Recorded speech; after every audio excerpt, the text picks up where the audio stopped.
The DOJ has launched an investigation into UnitedHealth's Medicare billing practices. This is according to the Wall Street Journal report.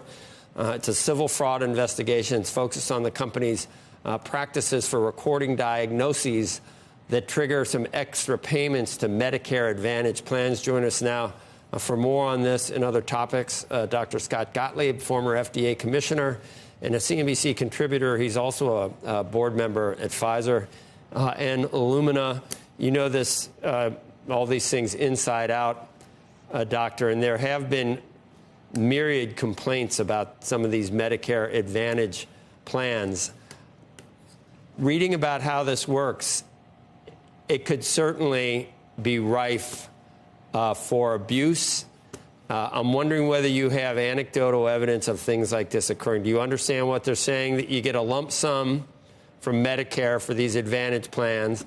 If you find some additional diagnoses, you're able to go back to Medicare and say you owe us more money. And in this investigation, they seem to have identified people that said there was pressure from UnitedHealthcare to push some of these obscure diagnoses that people didn't really have just to get the additional payments from Medicare. Do you know whether that goes on? Well, look, this relates to the story that ran in December in the Wall Street Journal, it looks like, where there was a story that showed that Medicare systematically upcoded the sickness scores of patients as they transitioned from fee-for-service Medicare into Medicare Advantage. So they showed a 55% increase in the sickness scores of patients as they transitioned from fee-for-service Medicare into Medicare Advantage versus an industry average of about 30% for patients who transitioned into Medicare Advantage plans. Versus if you look at patients who just remained in fee-for-service Medicare, their sickness scores went up 7% year over year. So it looked like UnitedHealthcare was an outlier in terms of how they were aggressively upcoding patients as they transitioned into Medicare. Now, it is the case that Medicare Advantage plans do a better job on the whole of identifying comorbidities and do a better job of systematically coding for them than patients who remain in fee-for-service Medicare, because there's a financial advantage to do that, and there's also a financial incentive to try to more aggressively manage the overall health of that population. But UnitedHealthcare, being an outlier in this regard, attracted a lot of attention when that article hit. I will say that this is a industry-wide practice. A lot of health insurers, Medicare Advantage plans, adopt different tools to try to incentivize and prompt physicians to code for things like hypertension and obesity, things that might not be noticed in the chart and not necessarily billed for. So if the DOJ goes after this with respect to UnitedHealthcare, I think it's going to send a chill across the entire industry. A lot of different Medicare Advantage plans and healthcare services providers are going to have to relook at their practices if, in fact, this becomes something that is a target of the investigation.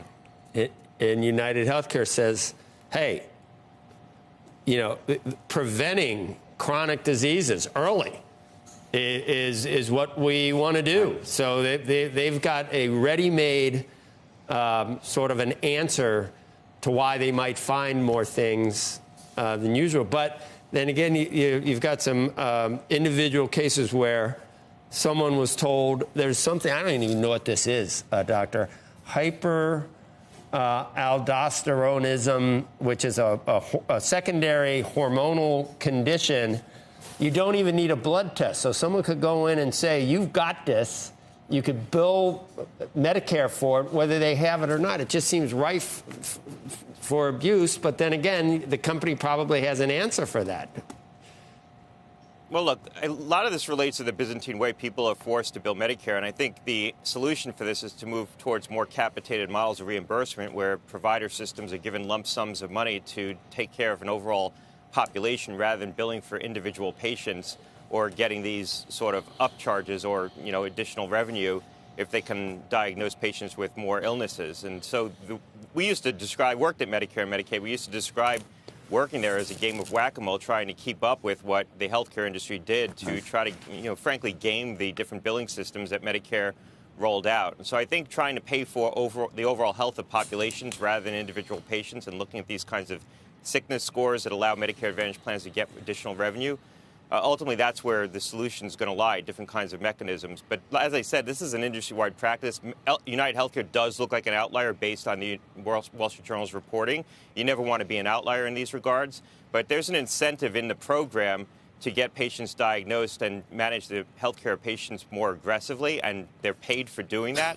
And so, health insurers have responded to that by implementing these systems that prompt physicians to look for these diagnoses, code for them, and then bill for them. Doctor, just real quick, obviously a lot of people are going to relate this in their mind to the murder by Mangione and what that's all about. How do you think about that in terms of this investigation as it relates to that? And I don't even know where to go with this. Yeah, I don't think about it. I think that was a violent crime and has no bearing on this by someone who seems to be deranged, quite frankly. This is completely separate. These are billing practices that result from the policies that Medicare has put into place. And that's not to absolve UnitedHealth Group of potentially gaming these systems, but we need to look at the way, we ultimately ask people to bill Medicare. I look at it a different way. I look at it, you've got something for everyone. You've got potentially a predatory for-profit company gaming the system at this fat, bloated government agency that wouldn't know if it was getting stolen from if its life depended on it. This bloated Medicare system. What do you think at this point the fraud and waste at Medicare and Medicaid is, Doctor? Is it 30%?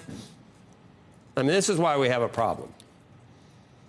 Yeah, I don't think we could put an estimate on that. I'm sure people have tried to do it. I haven't seen them. But look, like I said, if you're going to be billing Medicare for individual diagnoses like this, and you're going to get incentives for trying to turn over different illnesses that patients may have so you can upcode for the care of a population of patients, people are going to implement systems to try to turn over those diagnoses. And sometimes they're going to go too far. And maybe that's what happened in this case. UnitedHealth Group was doing it more systematically. But did Medicare have any idea? We don't know. Is there anyone minding the store of the taxpayers? It's very retrospective. Yeah, look, it's very retrospective, and that's why I said it felt like a game of whack-a-mole when I worked there, where you were always trying to play catch-up to what the systems were doing to try to, frankly, find ways to legally game the billing system. We can move towards different reimbursement models. I think that could help resolve some of this, where we just pay lump sums for populations. And then you don't want to turn anyone down, because then you're back to your question.